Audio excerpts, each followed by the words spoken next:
Hey guys, how are you? I am going to review The Amazing Spider-Man 2, which I promised in my Maleficent review. And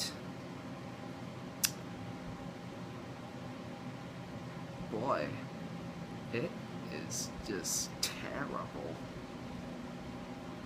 Now there's quite a few plot holes, but I'll explain them very quickly. Basically, Peter Parker and Gwen Stacy are going to graduate from high school, and now they're heading off to college. But then Gwen Stacy tells Peter that she is moving away for college. And Peter has a decision whether to keep her or just let her go for college. And okay, here we go. This is where the movie blows. It's the villain plot points, which we don't really need. But anyway.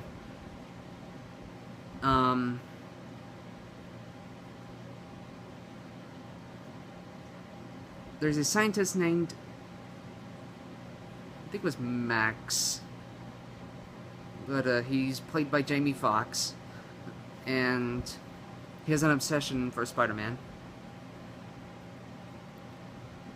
And one day in the laboratory, he accidentally falls into a pool of electric eels and gets electrocuted. And that is how he becomes the fearsome, not even fearsome, the one and only Electro. And he's trying to kill off Spider-Man this time. Yeah, all of a sudden he loves him, now he hates him for some reason. Now, just to let you know, guys, I saw this movie a month ago, the day it got released. So yeah, it's kind of a late review, I guess you could say. But anyway, then we have to sit through another subplot with Harry Osborn trying to avenge his father, Norman Osborn, played by Chris Cooper, who apparently died. Did I miss something? Anyway, he wants Spider-Man's blood for some reason, just so he can die for his father. Even though he already was dying for no reason. But anyway, there's a bunch of pros and cons. I'll just talk about the cons first. First off, there's the story. Why does it need a romance? Why does it need so many subplots? All that we ever need in this kind of movie is brilliant effects and cinematography, like with most superhero movies. Well, true, we did get a lot of that, but I'll talk about that later. And it's just, you don't need this much. Heck, there's another villain that they have named the Rhino, played by Paul Giamatti, who is in the movie for like only the beginning and the ending, and I'm sure they're building him up for another movie, but it's so pointless. And just, anyway, that just makes the movie so boring. I mean, there's like so much going on in these movies. Or in this movie in particular. Second con that I have with this is the script. Terrible. I mean, you can't have conversations with this bad of dialogue. I mean, sure, the original Sam Raimi Spider-Man movies had cheesy dialogue, but this is pushing it.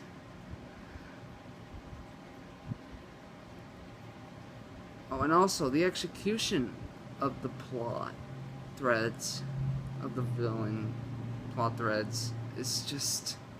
I'm not going to explain it. You have to watch the movie for yourself, just so you could find out what happens. Anyway, I think this is the last con that I will talk about, and I think this is probably the biggest one. The villains. By God, these villains are so bland. Which is so bad for me to say, because I know that Electro looks cool and he has a cool voice, and Harry Osborn looks okay into this monster thing, who I guess is supposed to be the Green Goblin Jr. But man, they are weak. They are such cowards. And it's just... I feel bad about this because the cons in this movie actually beat out the pros in this. Whereas in Maleficent, that was the complete opposite. But... God.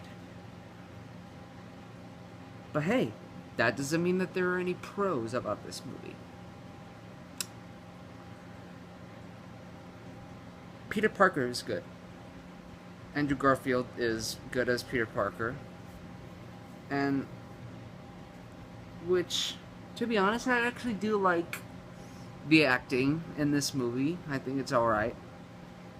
I mean, it's not bad, but it's not bad, but it's not good either. I mean, it's not good, but it's not bad either.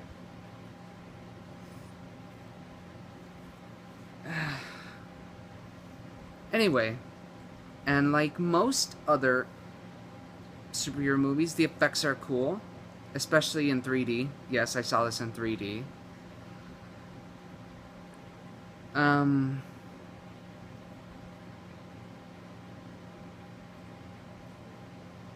And the 3D is alright in it too. Heck, there's this one scene in particular where Spider-Man's fighting Electro, then all of a sudden, out of nowhere, Electro just comes out like, Roar! I mean, it's just... that's a cool shot, I have to admit.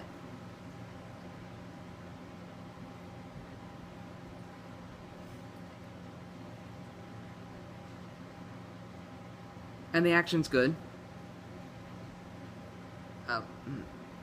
I like the fight between Spider-Man and Electro.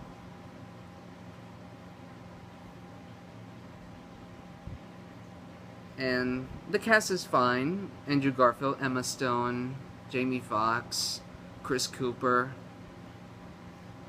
Yeah.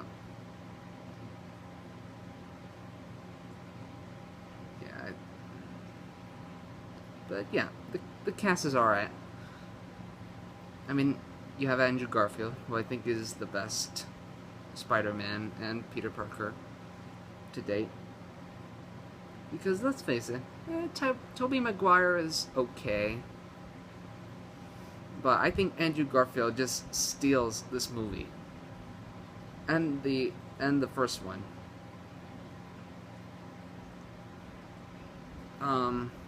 But aside from that, it is just a snore fest and a big bore.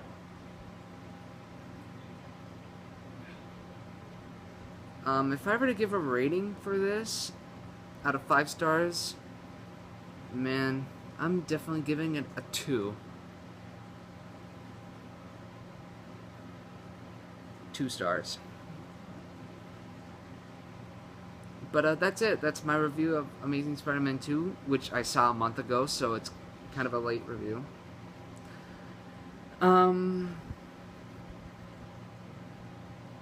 But my final sum up is, if you like the other Spider-Man movies, or any superhero movie or action movie, you'll like it fun. You'll like it fine. Also, if you're looking for, but actually, well, But if you're not, but if you're looking for a story that is great and makes sense, and if you're looking for a movie with cool villains and all that, you'll probably not like this one. But yeah, that's my review of Amazing Spider-Man 2. I'll try and review X-Men Days of Future Past when I see it. And I was originally going to review Heaven is for Real, but I decided not to. But yeah, that's it. See ya.